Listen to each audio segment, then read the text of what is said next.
We are rolling. Hi guys, welcome back to Gender in Jakarta. I'm Fedina. And I'm Tutto. And today we'll be talking about child marriage. Serious Problem. business. Yes. So for some of you, especially those in Indonesia who have been reading the news, you might have heard that our constitutional court has rejected a petition for a judicial review over our 1974 marriage law. And this law actually stipulates that girls age 16 can get married with parental consent. So we've mentioned this a few times in our other podcasts. And so basically, we were the people filing the review were trying to increase the age. Yes, they were trying to get it over 18 because for obvious reasons.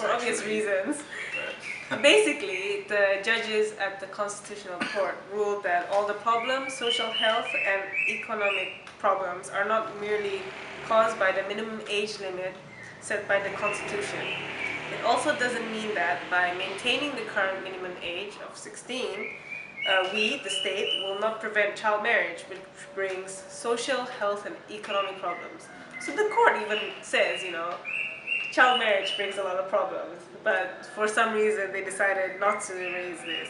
Yeah, no, it's really it's paradoxical in my opinion because, well, one of the big aspects here is the actual minimum consensual age for marriage, which is a problem in many places, but I think is most permanent, or no. It's a problem in many cases in many countries, but I think in Indonesia's case it's something more urgent. Yes. Yeah. Well, according to the data provided by this Jakarta-based advocacy group, 18 Plus Coalition, they were the ones that filed the judicial review, and they said that 1 in 4 women in Indonesia marries before the age of 18. 18, and well, that is huge. That is a quarter of all the women in the country. That's crazy. Before 18, you get married, and consequently, some of these women, these girls, also get pregnant. So, according to the National Commission on Violence Against Women, or Komnas Perempuan, they stated last year that there are more than 22,000 married girls between the age of 10 and 14. Barely even legal. No, sorry, not even legal. They're children. They're children, yeah. And they, although they still make up about 0.2%, so 2 percentile of the population or so. Meanwhile, teenage girls, so the category of girls between the age of 15 and 19, they account for more than that. They account for 11.7% of the entire population. So, and as a whole, I think 10% of all girls, teenage girls between 15 and 19, they have at least already given birth or are currently pregnant with their first child. On the other hand, guys in Indonesia, the consensual age for marriage is 19, so we're over 18 anyways if we want to get married, and that happens much less than girls marrying at such a young age. In the same data set, it is found that for every one under 18 guy or boy that gets married, at least 7.5 underage girls have spoken their vows. And that is 7.5 crazy. girls. Yeah. So. And I mean, although ideally marriage and education shouldn't, obstruct each other, like reality is different, and for a number of reasons that we've spoken about in past blogs. So, one, the whole reason a girl might get married off is because her family can't afford to take care of her again. So a second reason why child marriage, especially in education, will not work is because juggling marriage and your studies is not it's not a walk in the park for an adult, let alone like a child. Oh Anyone who is under 18 is a child, you know. Also, this means that there are a lot more educated men than women, because a lot of women get pulled out of schools to get married early, as we talked about in our last episode. And not only is this a violation of human rights, you know, but it also means that the state is not employing as many women as it, you know, should. Yeah. Since women make up about 50 or more % of the whole population in Indonesia, since the consequences of child marriage is usually not getting enough education to get into the workforce.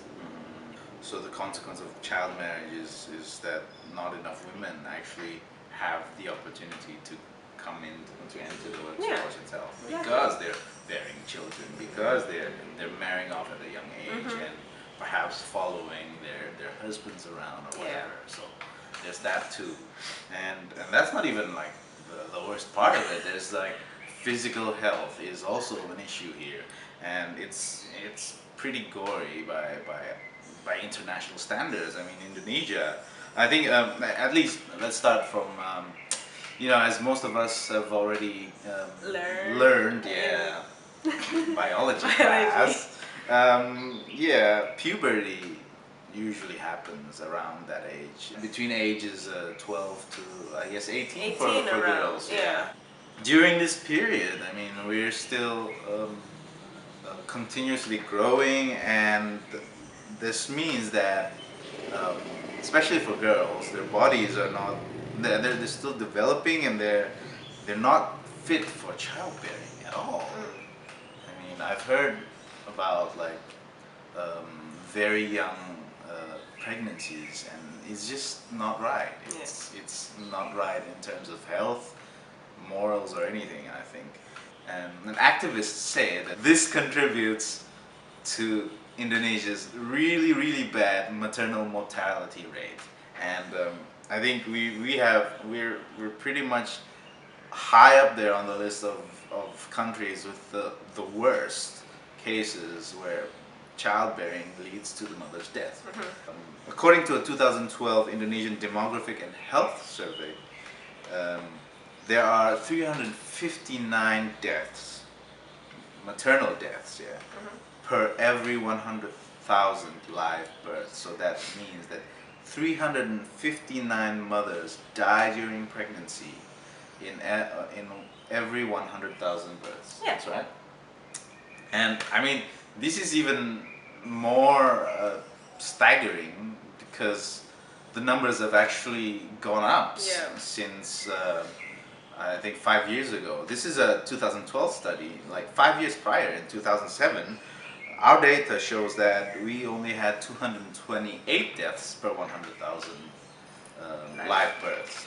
If we compare that to our neighbors, it's still bad. We're second only to Cambodia in terms of high maternal mortality rate. In Southeast Asia. In Southeast Asia, yes. Singapore, for instance, boasts 3 deaths per 100,000 live births, and our neighbors, Malaysia, they have only 29 per 100,000. So I just cannot like stress this enough, that this is a problem. How can the Constitutional Court say that it's not a problem? It's not a problem. Another fact, according to a 2010 CIA World Factbook, Indonesia ranks 52nd out of 184 countries for the highest maternal deaths. So in this case, we can see that not only do women in Indonesia have to continue fighting for gender equality in terms of of education, the wage gap, things that we've talked about previously, but a lot of them still have to fight for their lives as a result of their young motherhood, I think. So what's more pressing and downright depressing is that Indonesia is actually taking part in the to try to achieve the Millennium Development Goals, which were established during a UN summit in 2000. So that was what, 15 years ago. Okay, so Indonesia's goal in the MDGs is to decrease the maternal mortality rate to 102 deaths per 100,000 live births by the end of this year. End of this year, Yeah. because the MDGs end this year. Yes. It's a 15-year program, Mhm. and so far, I don't know, and according to the last data we had, Not going so well. yeah. So, I mean, like, although we cannot be optimistic, you know, and say that, oh, the 2012 data doesn't show the most recent, you know, figures in, like, real life. But, you know, this spike from 2007 to 2012 is not promising at all. No, it was what, almost a doubling? No, perhaps Not not a doubling, maybe doubling, but 100 more Yeah. in 5 years. So. And lastly, the fact that we still allow 16-year-olds to marry goes against both the UN Convention on the Rights of the Child Yes. and also the UN Convention on the Elimination of All Forms of Discrimination Against Women, both of which Indonesia has signed and ratified. So we're not really being responsible there, No. are we? Okay, so there are still many aspects of child marriage that we have yet to explore. For example, the psychological side of it, you know, how since they're still kids, you know, the way their brains work are probably like way different from like adults. And, you know, despite the fact that traditionally and maybe even religiously, when girls get periods, it means they have already like entered womanhood. Also the fact that the Constitutional Court has rejected judicial review of the 1974 law, in particular this article about the minimum age. Yeah. It just shows that the country does not care as much as it should about women and girls' health and well-being. Yeah, no, not at all. I mean, Indonesia's judicial system is simply taking these things too lightly, I think, especially in terms of the minimum consensual age for marriage, or in anything for that matter. But, you know, considering how the government has made its commitments to the MDGs in particular, and I think just the welfare and the future of its peoples in general, it's kind of disconcerting to know that, you know, the judicial system has just let this one slip. And I don't know if we'll definitely be rooting for more people to challenge this ruling, but it's safe to say that we're not of one opinion. That's true. Oh, final pointer. I totally forgot to say this, but the only judge who actually said that she agreed to a judicial review was a woman. Was a woman. So, Go figure. Wow. How many judges were there? 3? I don't remember. No, because it's a constitutional court, so I think it's more than 3. Yeah, so the only one that agreed with the judicial review was a woman, and it pains me to say that us guys will have to prioritize. Yeah, I guess so. Yeah, so yeah, I guess that's all for the podcast. That's all for Vlog. the vlog. I guess that's all for the vlog. So tell us what you guys think of this episode. Yeah. If you've heard stories about child marriage, if you're passionate about fighting against child marriage. If you have any experiences, Exactly. perhaps you know someone who's gone through this kind of situation, maybe you yourself, Just drop in a comment or email us, you know. Mhm. And also follow us on Twitter, obviously, because we Yes. have a Twitter feed now, Wow. and the Facebook page, which we'll put down. Yeah. So I guess that's all for now. Yeah. See you guys later. Bye.